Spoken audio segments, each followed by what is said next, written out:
Hey everyone, this is Aaron Fink from Grapple City Rewind. If you like what you hear on this episode, give us a follow on whatever platform you use to listen so you never miss one of our bi-weekly episodes. All right, cue that music.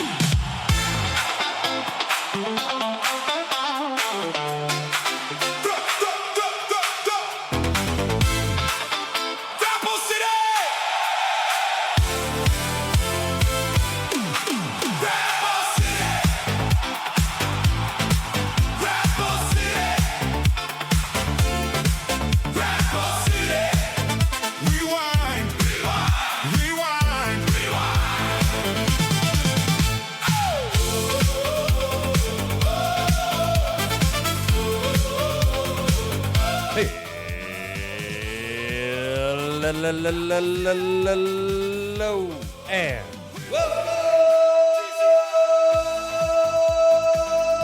Grapple City Rewind, taking you all the way back to the iconic pay-per-views and sometimes television specials that shape professional wrestling history. I'm Bradley Palermo, here as always with Aaron Fink, and Aaron and I will be talking today primarily about the very first WWF In Your House special, In Your House 1. We're heading back to the year 1995, when the gas was cheap, the internet sounded like some kind of weird, scary fax machine, and the WWF was experimenting with something called In Your House, a cheaper pay-per-view, because at that time, I think the regular ones were like $30, and that was a lot of money, and this was a little more accessible. I think that's how it came about. We'll get into the entire thing, which will feature about 3 run-ins, 3 distraction finishes, 2 fake injuries, 1 fake mother, 1 real house given away live on pay-per-view television, 340,000 contest entries dumped into one arena,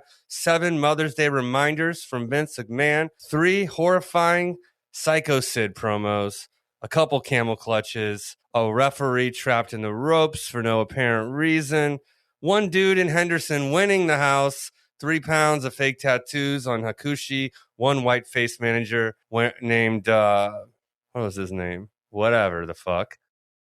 Shinja. Causing chaos at ringside, 14 toothpick mannerisms from Razor Ramon, 1 road dog before we knew what DX was, 1 appearance by the Walrus, Cuckoo Kachoo Diesel, 1 referee nap during a Bret Hart match, 6 screaming teenage girls losing their minds over the smoking guns, 1 subtitle system desperately trying to rewrite WWE every time they said WWF. But before we get to all of that fun and more, Aaron, this last weekend was Backlash, WWE's Backlash live in Tampa Bay, Florida. I watched it. I assume you did as well. Did you like it? We could go match by match. I think overall, yeah, I enjoyed it. I think at times I enjoyed it more than I enjoyed moments of WrestleMania. I'm not saying it was anything on that scale of pomp and circumstance, but I think there were some good matches. It started off with Seth and Braun, which is probably one of my favorite match of the night, but probably my favorite Braun Breaker match so far. Yeah, I guess it could be. I mean, I feel similarly to you in that I was probably not expecting much from this pay-per-view, but once it was over, I thought to myself, that was pretty good, and they started off strong. I didn't know who was going to win, which always makes it better, right? Like, because for professional wrestling, it's predetermined, but we don't know where the story's going, and we try to pick where it's going. And it's because if you have someone like Seth Rollins, who's a babyface and he's on top, lose to Braun Breaker, you're kind of like, well, what does that do to Seth? Does that make him look weak?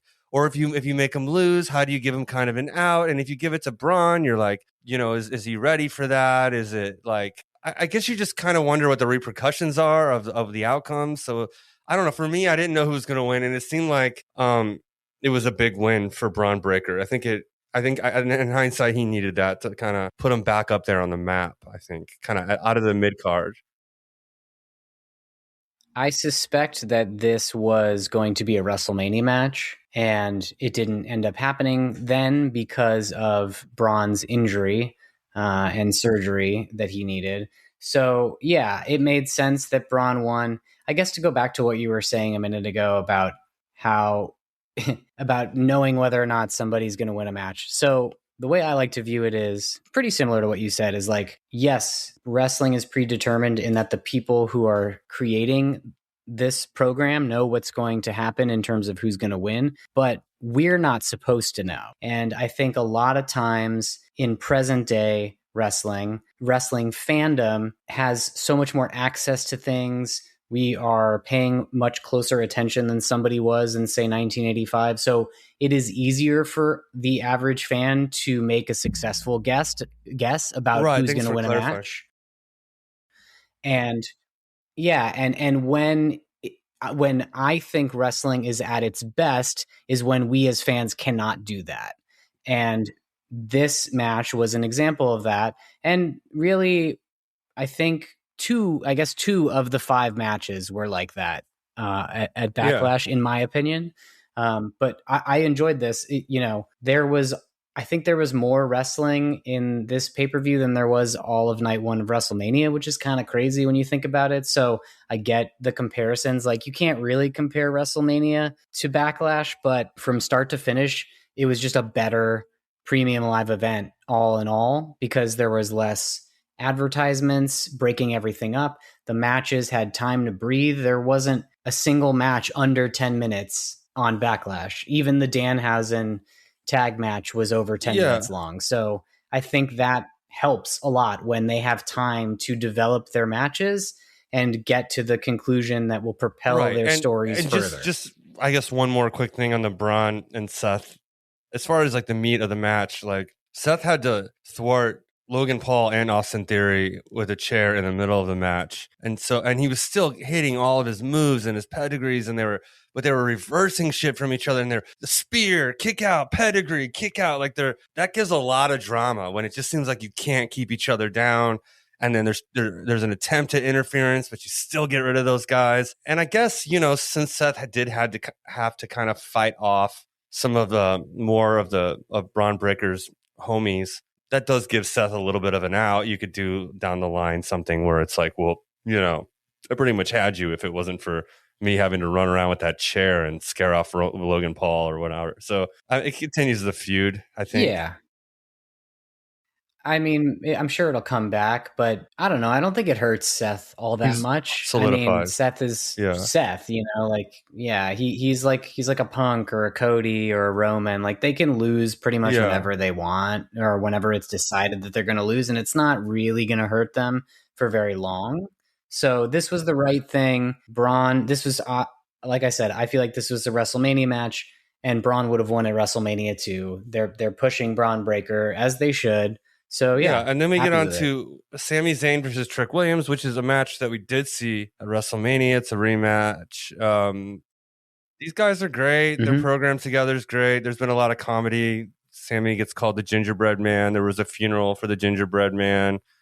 There's like a costume, little yachties inside the gingerbread outfit. I don't know. Sammy's been in the gingerbread outfit. There's all kinds of shenanigans. It seems like Sammy's not really fully heel, but pretty much there now. And Trick Williams is fully face. Yeah. So there's been kind of a slow double turn, I would say. It wasn't like totally there at Mania. It might not even have been totally there at Backlash, but it does seem like he's kind of like looking out to the crowd for his ride or dies, but everyone's booing him. So he's kind of good at playing that like sympathetic babyface, and also just playing like the crazy guy that everyone that's sort of delusional and that everyone kind of hates, and he doesn't get it. And he's kind of going that direction now. I think the last time he went heel, he was like a conspiracy theorist, sort of a Vince McMahon sort of.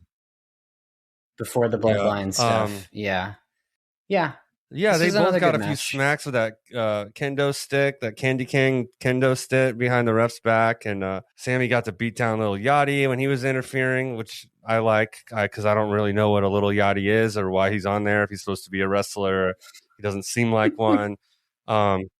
He's a rapper. He's a rapper. Yeah. So that does nothing for me really, but other than that, I guess the young people know who Little Yachty is. Yeah. It's Lil Yachty. You can't say little. He's Did I not say little little? Yachty. Did I not say lol? Lol. It's Lowell. Like Lowell Yachty. Little Louisville, Kentucky. Sort of. Yeah, Yeah, Yachty sure. got a hell of a haluva kick to the back of his head. Also, I'm all about Yachty getting beat up in there. But after all the distractions, Trick Williams retained. That was a pretty good match. I mean, I don't have any problem with it really. I love those guys, both of them. So yeah, it was fine. It was fine. I was just, I already saw the match like less than a month ago. I like them both. I didn't love the gingerbread man stuff. I thought it was kind of a little too stupid for me personally, but that's fine. I'm not going to make a big stink about it. I know, like, as millennials, we've gone pretty hard on being sensitive about how people look, not dissing on people's appearances and all that stuff. And maybe it's kind of going back the other way. Like, okay, we can all chill out. But like, I don't know, man. Like making fun of some guy. I mean, I'm sure Sammy's cool with it, but how many kids in the red and have red hair in the crowd who were like, "Oh, because I'm just a stupid gingerbread man." Like, you know what I mean? I don't really love like the mocking the image, right? Am I crazy to be like a little sensitive about it? Like, we'll be back after a quick break. And this episode has been brought to you by Weber for Law, your tag team partner when life body slams you out of nowhere. If you've been injured in an accident, motorcycle, car, dog bite, slip and fall, or even if you've been hit in the head with a flying steel chair, these are the guys to call. They've got knockout reviews on Google, a killer track record, and they always fight for the win. I can testify to that personally. Weber for Law took care of me, and they will take care of you too. Don't wait. Visit weberforlaw.com. That's WEBER, the number 4, law.com.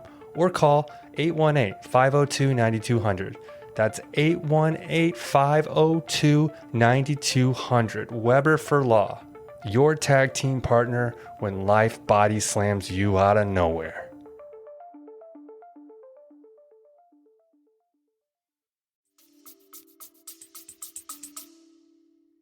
No, I don't. I mean, I honestly don't recall them constantly calling Sammy that. I might have missed it, but maybe it was just one time that they made that reference. Because to me, and again, maybe I missed it, but the gingerbread man sort of like took on a life of his own. He was just like, he was the gingerbread man. I didn't think that it was them like constantly making fun of Sammy, but maybe I missed that. The first time I saw it, they were in the ring together. And I think it was Trick, Sammy, and maybe someone else who was all trying to compete for that like world title. And Trick was like, "Oh, you're up here just talking to the gingerbread man when Trick Willie's in the house." And I'm like, "All right, he just took a shot at Sammy for having red hair." I mean, it's not like red haired people are a super oppressed group that needs protecting. You know, they're all fucking white, but I still don't love it, right? Because I don't really love it for the red haired kid who's watching, and he's like, "I'm getting made fun of for fucking having red hair, dude." I don't know. Side note, I mean, if he's getting made fun of for having red hair, then whoever's making fun of him is a fucking douchebag. Yeah, anyway, but like I don't like really when people are like, "Oh, I'm not picking him. I'm not picking the ginger or whatever." Like, I just don't like that shit, you know? Yeah. Yeah. No, that's not anyways, nice. Yeah. I digress. Yeah. Moving on to calling people things that maybe we shouldn't. We had the third match, Danhausen and Minihausen against The Miz and Kit Wilson. And I did chuckle a few times. Again, this is not, I don't think this was meant for me, but it was as logically sound as something this ridiculous kind of good, could right? be. Like for considering. Yeah, it was a fun match. Minihausen kicked all the ass. Like Danhausen hardly wrestles. And in this match, we have a luchador Minihausen with a luchador mask that's paint that is to look like Danhausen's face paint. And we don't even know who this fucking guy is, but he's in there doing all the work. He's just Hurricane Rana and head scissoring the shit out of the Miz and Kit the entire time.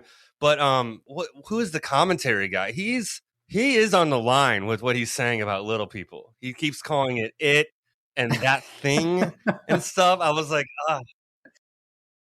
Oh, you're talking about Wade Barrett. I was like, Okay, wait. So you Yeah. want to know who this guy is?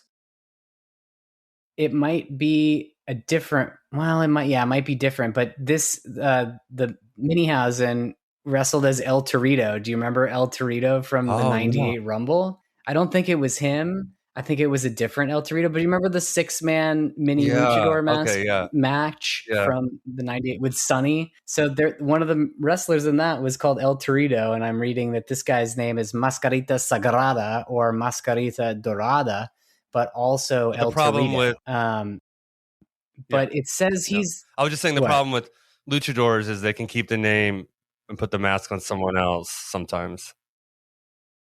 Sure. Yes. This guy started wrestling in 2000, so that was after the El Torito of 1998. But I was like, oh my God, no way. That wasn't I just El think it's Torito, crazy that yeah. So we have Danhausen and we have Jacob Fatu on this bill. And I know I've said it a million times, but it's always crazy to me that you can watch these guys in bingo halls and on WrestleMania or Backlash in the same like 24 months. Like if this was 2 years ago, you could have paid like $26 and seen Danhausen and Fatu on the same card. And if I haven't seen him on the same card, certainly like in the same month in the same stuffy building. So it's kind of, I don't know. I love the rise to the top sometimes. It's just wild for me. But yeah, it was the Danhausen thing was a comedy match. And I think The Miz and Kit Wilson and Danhausen can probably all go their separate ways to their next things now after Miz and Kit. Sure. But they were all really good at comedy. You know, like Miz, we know is good at comedy. We've seen it before. Kit Wilson, I assumed was good because of his new act, you know, calling everybody toxic and stuff. So, it was fun. I mean, there was a whole lot of buildup about who was going to be Danhausen's tag team partner. And the internet was like, it's going to be Punk. It's going to be John Cena. It's going to, you know, whoever. They were going crazy with these suggestions. So when he walks out and we see that he's got a box with a cloning machine written on the side, I was like, okay, so we're gonna get another Danhausen, and it was a mini. It would have been cool if they brought someone that was just like Nick Gage or some sort of like weird, like underground, like super indie, like what the fuck, or who's like that guy that's in really the Wrestler, the deathmatch the guy who's in the movie The Wrestler. He's a real wrestler, but he has like a Isn't his name Necro? But he has a CM Punk gimmick he'll use too. What is it? He has a CM Punk gimmick. Hold on. He's the Necro Butcher, also known as CP Monk. CP he's CP Monk. Oh God! And it would be funny if CP Monk came out sometime.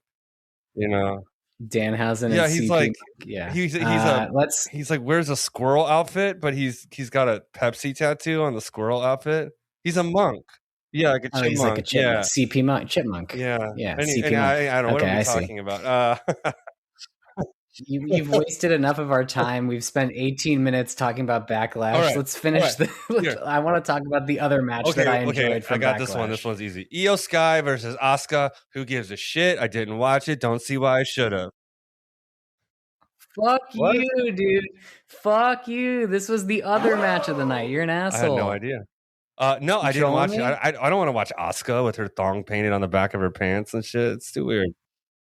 Bro, you want to talk about being insensitive? You refuse to watch women's matches. Jim Cornette? No, Asuka matches. I don't like Oscar. I love Io Sky, but I didn't see any sort of reason or build or how many times have I seen these two in the ring together? I don't care. I didn't care.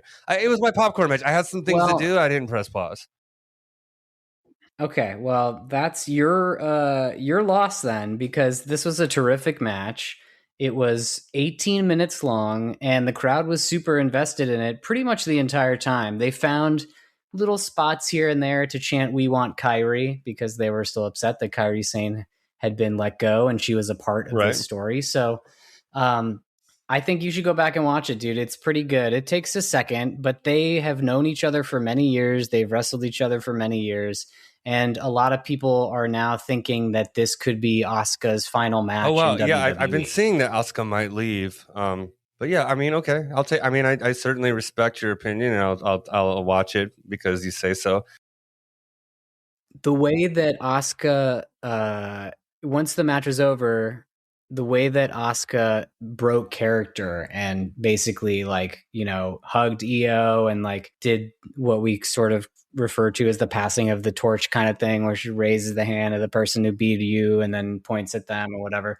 So it did very much feel like it could be her last match. And Monday Night Raw is happening right now as we are recording, but I did see a clip just before we hopped on here where Io and Asuka were talking to each other, and it again kind of seems like Asuka's like, I wanted to make sure that you were ready to take over from me, and you are, so I'm out of here is kind of what she said. So good to know. We'll and real happens. quick, Jacob Fatu versus Roman Reigns wasn't like a really great match. We didn't really think that Roman Reigns would lose. He did not lose. Jacob went for the death grip early on. I thought you weren't supposed to like choke people in wrestling, but he just goes around choking people now.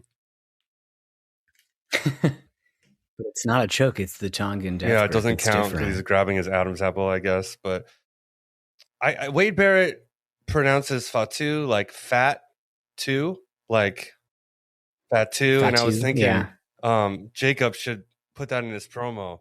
I'm here to put the fat in fat too. No gas, no brakes. You know, yeet. Go with it. Fat and fat too. Yeah, anyways. He's there to put the fat in the fat too. It was an okay match. Roman Reigns without too much trouble. I mean, I would say almost clean if you didn't count that. He cheated. He did cheat to win, right? But I mean, it's kind of a soft cheat. It's not like ref bump and stairs to the head, but yeah. And then That's true. 2 beat Roman down afterwards pretty good. So I guess this is not over. Wow. That was a long current product. Yeah. That was almost an episode on Backlash, but I was just in the mood. For some reason, I was in the mood to talk about current. I mean, sometimes we don't get to, you know, it's like, it's not really our show. So we kind of have to steal it when we want to talk current.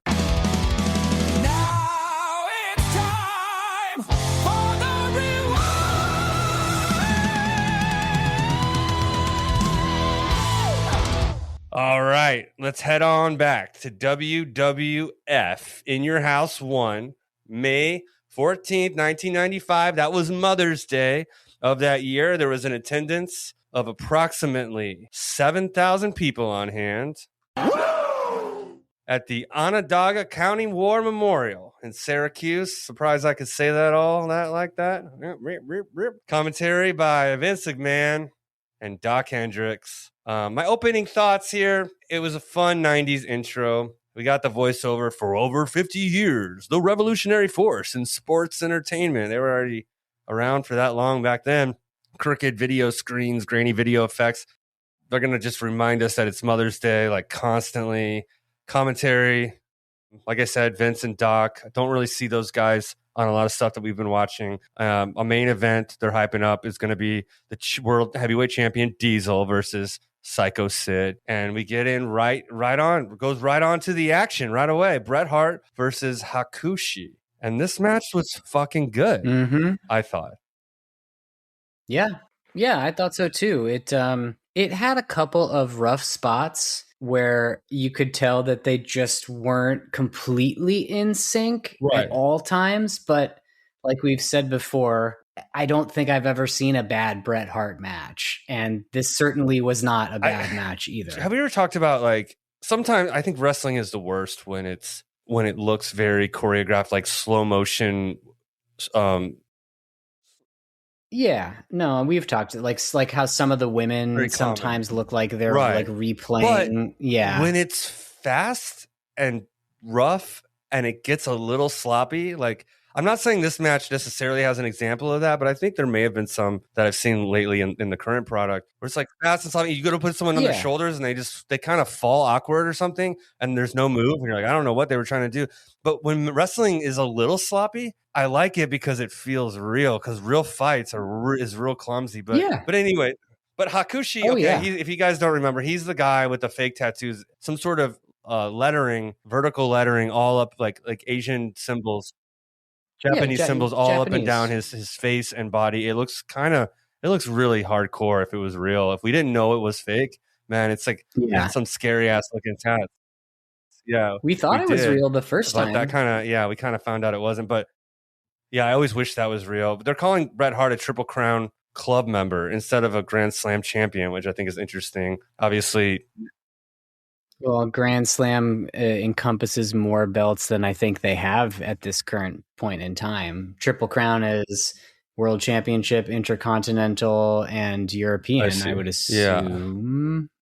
I actually don't even know if they had the European title. I thought now a title Grand Slam champion is just at this point. heavyweight tag and a step on and one of the preliminaries, right? I think Grand Slam in WWE now is a World Championship, Intercontinental, tag, and then maybe US also, like all of the belts that you could win. You're right. It says 4. But who knows? It says a primary title, the Intercontinental title, and the United States, and a tag team. So it's exactly what you said. Yeah. Hakushi cheats a lot with his manager. What is it? Shinja?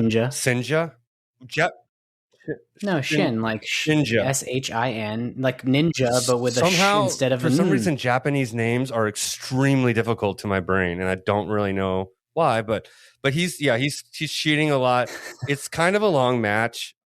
Hakushi is actually undefeated at this point, which I think puts some stakes on the match. Where I'm like, is he going to beat Bret Hart? Mm-hmm. You know, like a lot of high spot Bret Hart headbutts from Hakushi, and Bret finally has enough. He goes after the manager again. I legitimately did not know how to win or know who's going to win, but Bret rolled up Hakushi after a very hard fought battle. It was a really good match.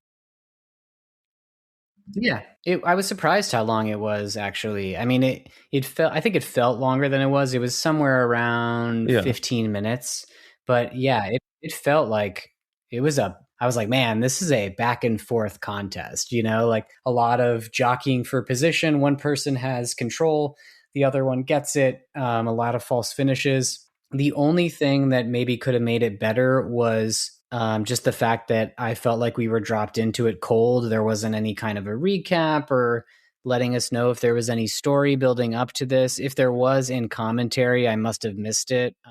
But that was the only thing. It just felt like a cold match, and I liked it, but I would have liked it more if I had a little bit more to get invested. Like we've seen him do in other pay-per-views in this era. He's on this card twice. Didn't we just see him on WrestleMania 10? He wrestled twice, so he's double dipping on those pay-per-view paychecks pretty often. Back in the mid-90s, he has an out now. I think if he loses to Lawler later because he already had a match and Lawler didn't. But he twists his knee, diving out of the ring. It always seems to be the knee with Bret Hart, or at least we think he twists his knee. And Jerry Lawler, for that reason, wants his match to begin immediately. So that prompts a thread where between every match, Lawler's like, get that coward Hart out here. I want to fight him right now. You know, he wants to get him before that knee has any chance to recover. Not like a knee injury would recover in an hour and a half either way, but that was Jerry Lawler's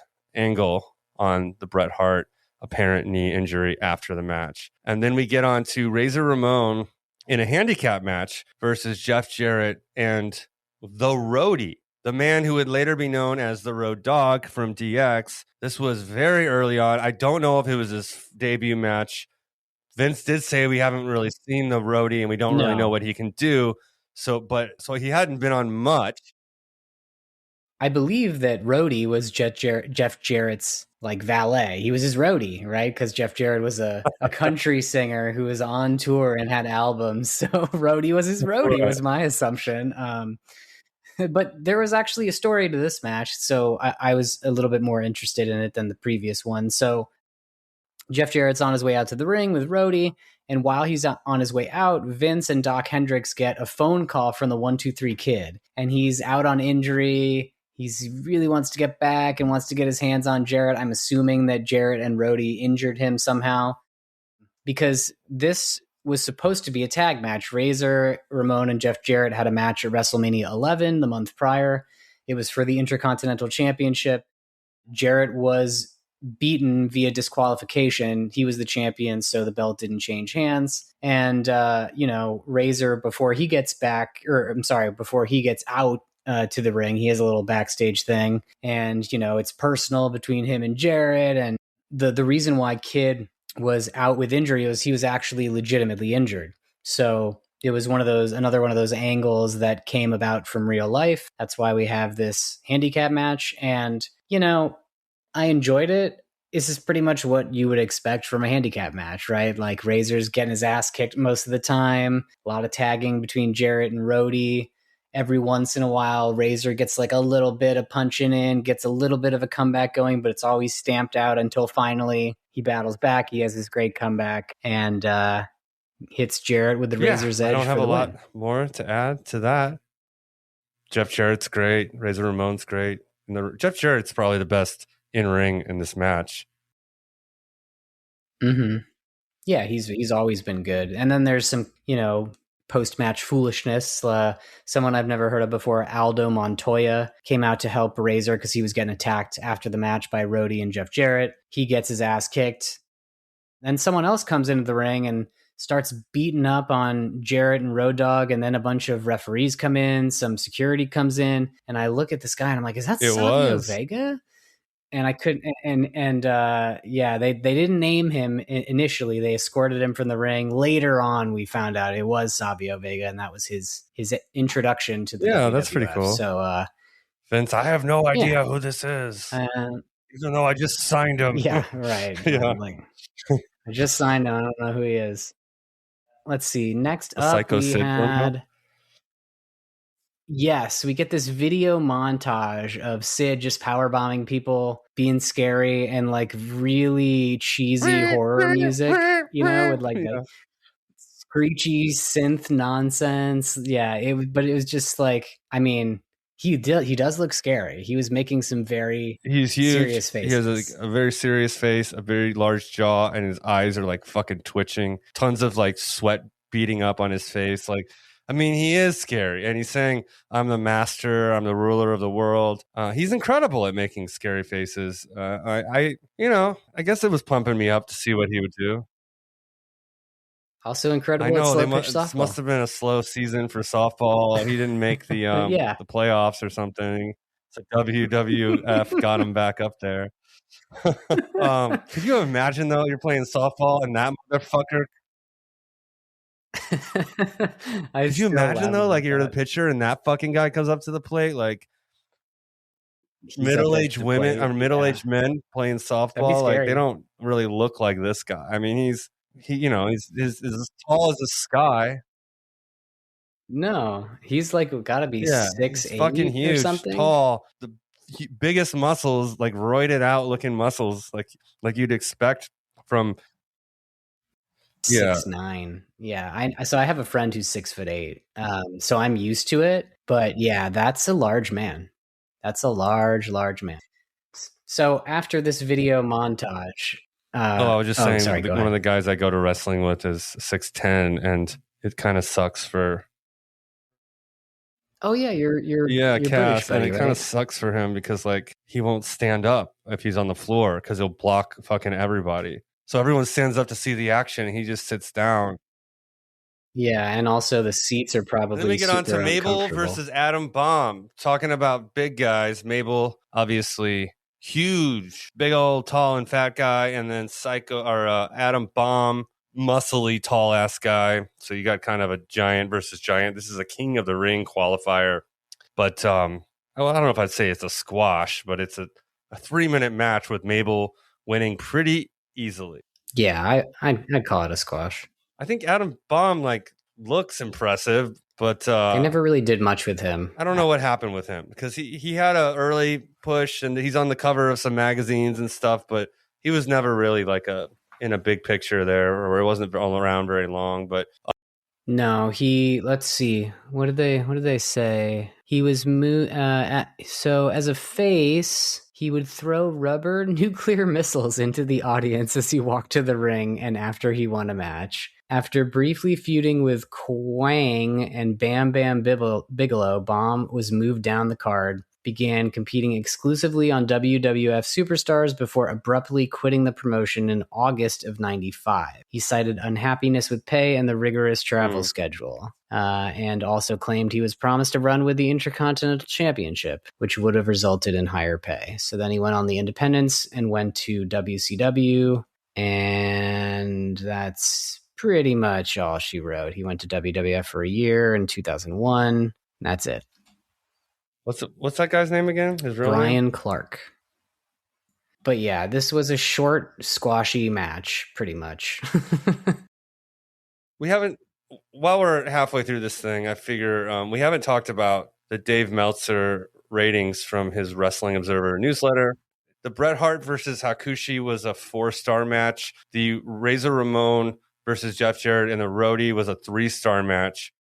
And the Mabel versus Adam Bomb clocked in at 1 star. The next match is Smoking Guns, Billy and Bart Gunn versus Owen Hart and Yokozuna. Owen Hart and Yokozuna are the tag champs at this point. So this is for the WWF Tag Team Championship.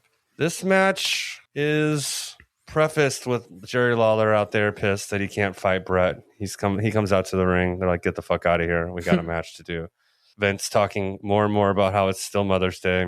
Yokozuna is really big at this point, bigger than when we saw him a year prior on the last pay-per-view. I was surprised. There was a lot of girls screaming for the Guns when they came out. You don't get a lot of girls at wrestling matches, and this is probably about as late in the era as where you still hear screaming women at wrestling matches, but there were some. They were, these are kind of hunky guys, right? They're oiled up and they're wearing blue jeans and stuff, cowboys. But yeah, they had some screams. Jim Cornette was out there with Owen Hart and Yokozuna, of course. He's kind of their, I guess, Yoko's spokesperson, American spokesperson.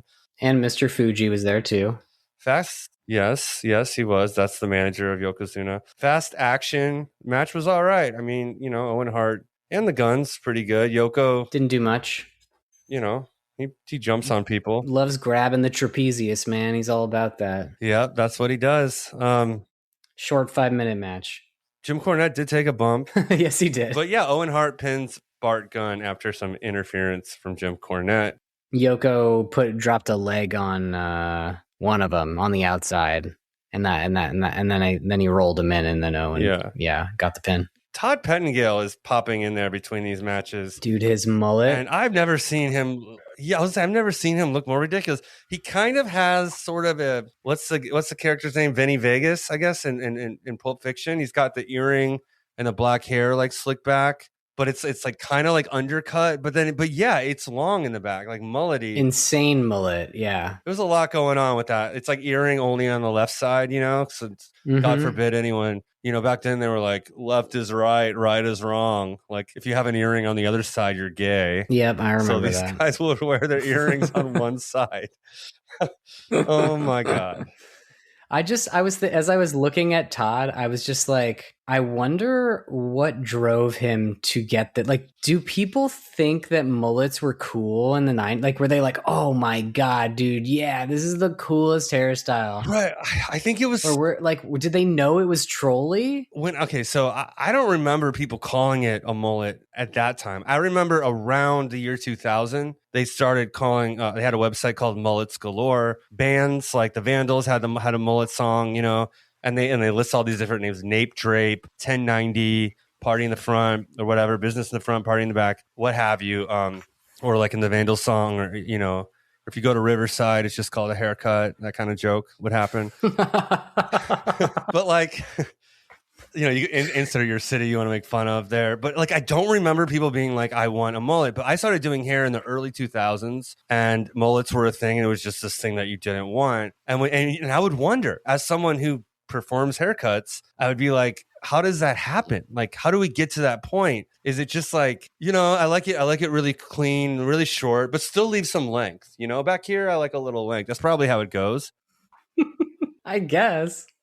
I don't get it. I don't know, because now it's like cool, it's retro, it's a thing, and I do them all the time. It's different, it's more like subtle, but they call it the modern mullet, but like people ask for it now, right? Like, but back then I think it was just a bad haircut. I don't know.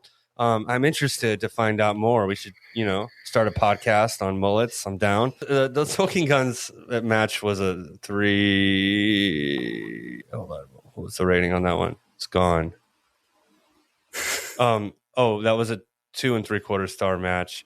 And then we get to Bret Hart versus Jerry the King Lawler. And Lawler is stoked that he gets to fight an injured Bret Hart. But Diesel cuts a promo first about how he lost his mom and, kind of gives a heartfelt thing about Mother's Day. And then somehow at the end says, "I am the walrus, cuckoo, cuckoo," which I don't know how he fit in that Beatles quote into that. It didn't.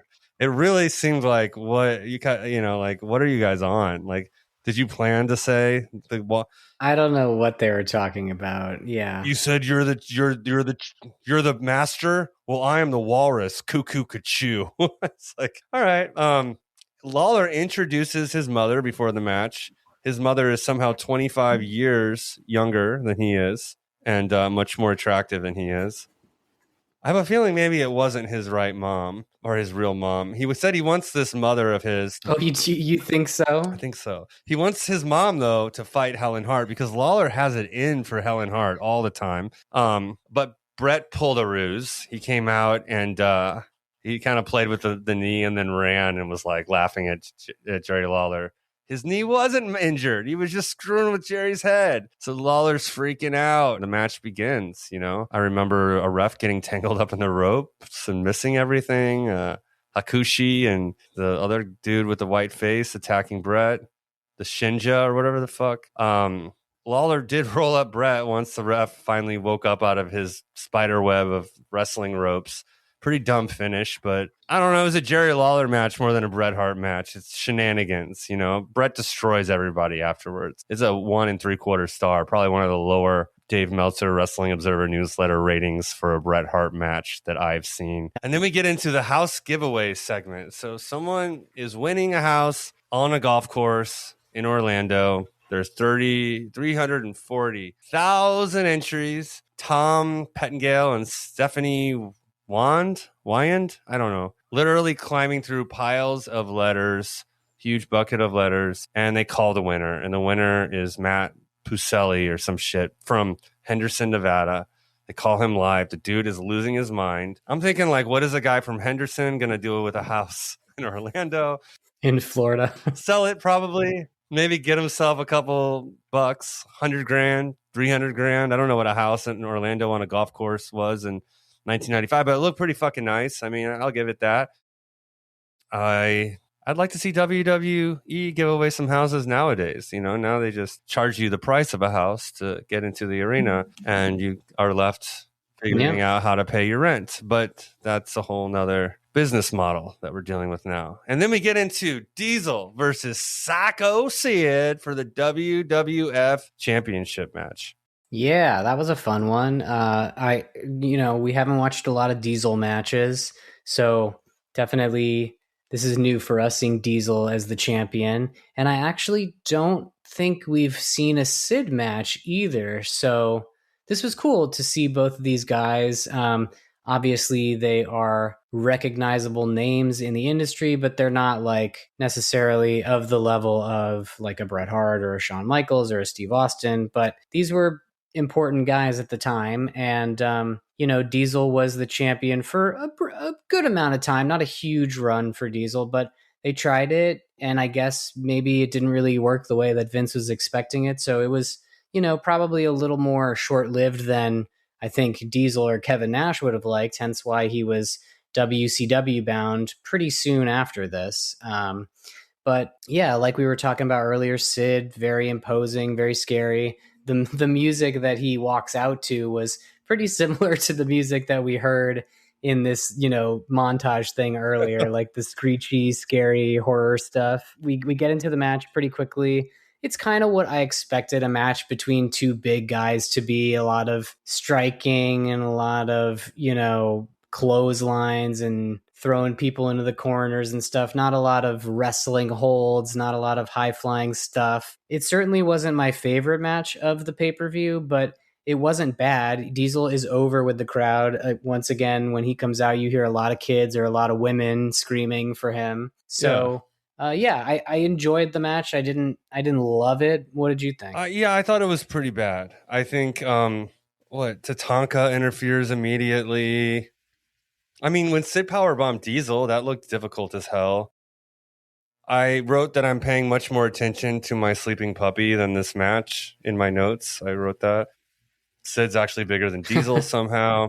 It's a DQ finish for a championship match on a pay-per-view. I mean, that kind of sours the whole thing.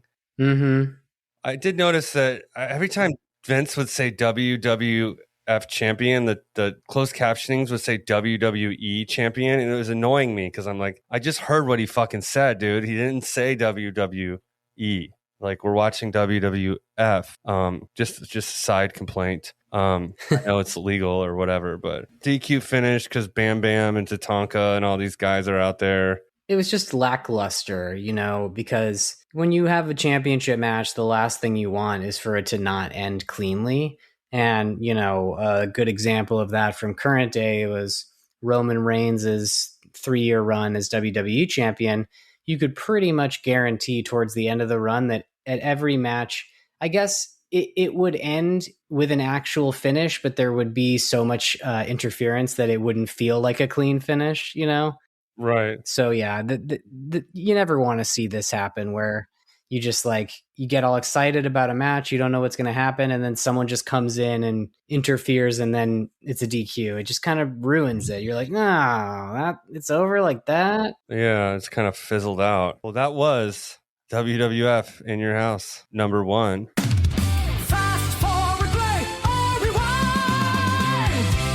Here at Grapple City Rewind, we have a 3-tier rating system. Fast forward, play, or rewind. Fast forward being not good. Play being pretty good. Rewind being excellent. Continuing the tradition, I picked this pay-per-view. I'll go first on my rating. I'm going to give this one, I haven't thought about it.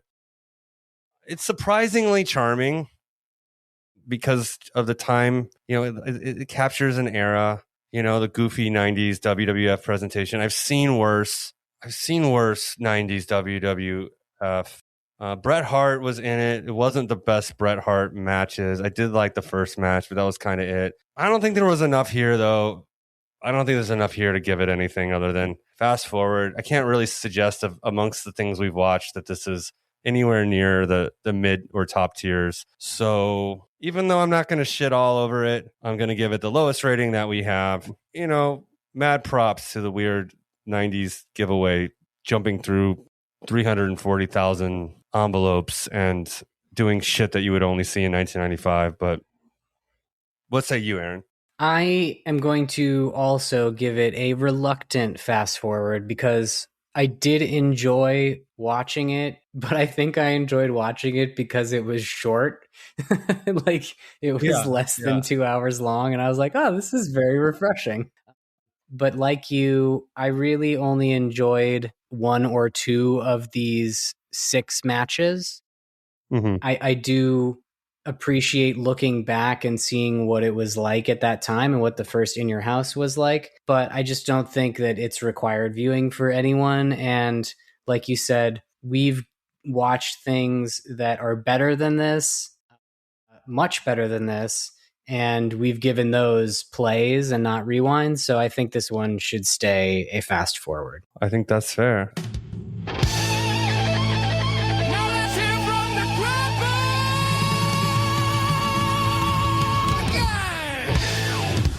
And we always love to hear from you out there, the Grapple Gang. You can give us a call anytime, day or night. It'll take you directly to our Google Voice line where you can leave a message. There will not be anyone picking up. You just call 626-657-SLAM. Or you can always reach out to us across social media at Grapple City Pod or grapplecitypod@gmail.com. Let us know what you think we should watch next. Let us know some of your favorite old school wrestling memories, or let us know what you like or didn't like about the show. It's always fun to hear what's up. Today, I'm just going to make it real easy on myself and take a look at some of our recent TikTok interactions, because whether you like it or not, if you respond to our TikTok anything, you are part of the Grapple Gang. You are initiated at that point. Let's see. You're an initiate gang member. All right. So In regards to the Bret Owen match, Pepin on TikTok says Owen was just as good as Bret Hart, and he was better than Bret Hart at tag matches. Which I could see that. I don't know if Bret was... Yeah, he was more of a singles guy. He was in the Hart Foundation. No, Bret was in the Hart Foundation for years. He was in the tag team, and they were tag team champions. And yeah, yeah, that's true. I think of him more as a singles guy, but the Hart Foundation is certainly a thing. I don't know if I have a take on that. Artie the Angler says Bret was incredible. Owen was right there with him. Most people agreeing that with what we were saying, that Bret doesn't have bad matches, and actually Owen doesn't either. So yeah. And then regarding the Shawn Michaels and Razor Ramon ladder match, one of the best matches we've watched since we've started this podcast, Oscar R told us that he was there in the audience. His dad's company scored him free tickets. Nice. That's a pretty cool childhood memory. Gavin on here says, stop using clips. I don't know what that really means. What do you want us to do clips, instead? No clips of the show or no clips of what we're talking about below us? I don't really get it. I don't know. Yeah, maybe clips of what we're talking about, but why wouldn't you want to see clips of what we're talking about? Yeah, I mean, I don't know why you're following us, Gavin, but all we're going to do is post clips. VSP says it's not the best ladder match, but it's definitely the most iconic ladder match. Fair. Tell me what's the best ladder match then, VSP. I want to know. Yeah, what is the best ladder match? I'd like to watch it too. Oh, in regards to us talking about Bruno Sammartino and David Sammartino in WrestleMania 1, Philly Mental Health Dad says, there's something about wrestling and continuing your family's legacy, the pressures and challenges you have to face. It's fascinating. So I guess he likes the father-son storyline. Wrestling definitely, they say has more than one royal family. It has more than one Nepo baby, however you want to paint it. But yes, it's a family affair for sure. And if your dad's a famous wrestler, you've got a shoe in, and you also have maybe big shoes to fill. So can be fun. I agree. Yeah, I like those stories. I mean, that's what Cody's finishing the story was. He was trying to do what his dad had never done, and the weight and the responsibility of being Dusty Rhodes' son is probably a lot to bear. So yeah, I agree with whatever the name of that person was who left that comment. 100%. Something about Philly Mental Health Dad. That's a nice handle.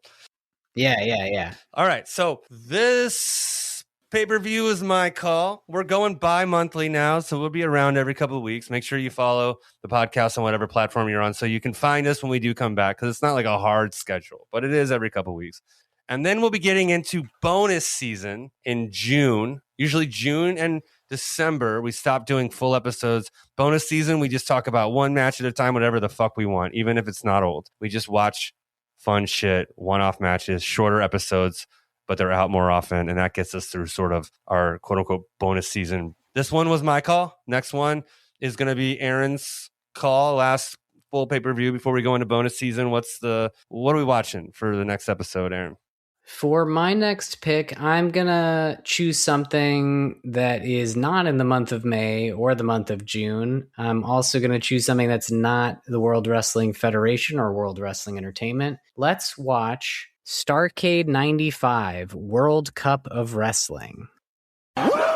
Thank you, Rick. Yes, you are a part of this. You are in this event. This is a very interesting looking event on its face. The event has a 7-match tournament in it with wrestlers representing WCW and then New Japan. So Sting faces Kensuke Sasaki, or let's see, Randy Savage against Hiroyoshi Tenzan, Lex Luger against Masahiro Chono. So there's definitely some very famous people on both sides, both New Japan and WCW in this one. We get to see Jushin Thunder Liger for the first time on this podcast against Chris Benoit. That'll be cool. Yeah, it should be fun. It's like an early Forbidden Door. Yeah. It is. Absolutely. So this will be cool. We're going to see Sting, Ric Flair, Randy Savage, Eddie Guerrero, Lex Luger, Chris Benoit. And then on the New Japan side, we've got Jushin Thunder Liger, Koji Kanemoto, Masahiro Chono, Masa Saito, Shinjiro Otani, Hiroyoshi Tenzan, Kensuke Sasaki. Yeah, should be good. There's a lot of good big names on there, so hopefully it is fun. All right, I can't wait to watch it. We'll be back in a couple weeks with Starrcade 95, breaking it down, making fun of the haircuts, talking about what we like and what we didn't like. If you like what we just put down here, it's always nice to get a few little more ratings on the old Spotify or Apple or whatever you're listening on. We always thank you for hanging out with us, talking about professional wrestling.